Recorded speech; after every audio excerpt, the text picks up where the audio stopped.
Imagine standing in a courtroom, a man before you, no remorse in his eyes, recounting the horrific details of a brutal murder. This is Scott Nelson, a man charged with first-degree murder in Orlando, Florida. The story starts when Nelson, recently released from a 25-year prison sentence for a bank robbery, found himself jobless and homeless once again. Instead of seeking help, he hatched a chilling plan. Armed with a knife, he broke into a home where a nanny, Jennifer Fulford, was working as a caregiver. His next steps were nothing short of terrifying: kidnapping her, throwing her into the trunk of a car, and driving to a local ATM to withdraw cash. Afterward, he drove to a secluded area where he stabbed her to death. When caught, Nelson didn't take responsibility. Instead, he pointed fingers at the government, at society. "You kick a dog enough times," he said, "they tend to bite back." His chilling testimony continued with no sign of remorse. In the end, the jury didn't need to deliberate long. He was sentenced to life in prison. Now, picture a different man standing in the same position: John Bunn, who also stood trial, but for a crime he didn't commit. At just 14, Bunn was wrongfully arrested for murder in Brooklyn, New York, by Detective Louis Scarcella. He spent 16 years in prison and 11 more on parole, fighting to prove his innocence. After 27 years of battling a system that failed him, his conviction was overturned, and he was finally exonerated.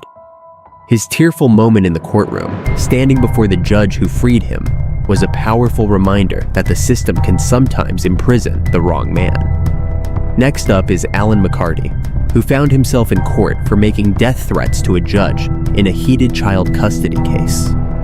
McCarty's behavior spiraled out of control. After being found guilty of threatening the judge, his courtroom appearances became spectacles of rage. He shouted, cursed, and disrupted proceedings to the point where he had to be removed from the courtroom. Even then, behind a one-way glass, his outbursts continued. His actions earned him a 20-year prison sentence with an additional 10 days for his courtroom antics. Then, we meet Markeith Lloyd, a man already on the run for killing his pregnant ex-girlfriend when he crossed paths with Lieutenant Deborah Clayton in a Walmart parking lot in Orlando. The two exchanged fire in a tragic shootout that left Clayton dead, shot 4 times. Lloyd went on the run once more, sparking a 9-day manhunt before being apprehended. In court, Lloyd was defiant, claiming he was only reacting to those trying to kill him.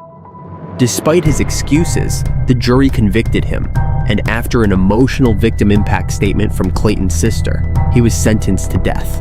And finally, we come to Daryl Brooks, a name that sent shockwaves through Waukesha, Wisconsin, after he drove his SUV through a Christmas parade, killing 6 and injuring dozens more.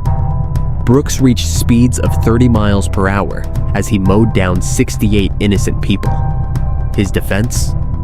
He chose to represent himself in court, leading to a chaotic trial filled with outbursts, interruptions, and chilling moments, like laughing during witness testimonies. His lack of remorse, combined with his aggressive behavior, left the courtroom in shock. The jury found him guilty of all 76 charges, and he was sentenced to 6 life terms, plus an additional 700 years behind bars. Each of these stories is a stark reminder of the weight of justice, the failures and successes of our legal system, and the lives irreparably changed along the way.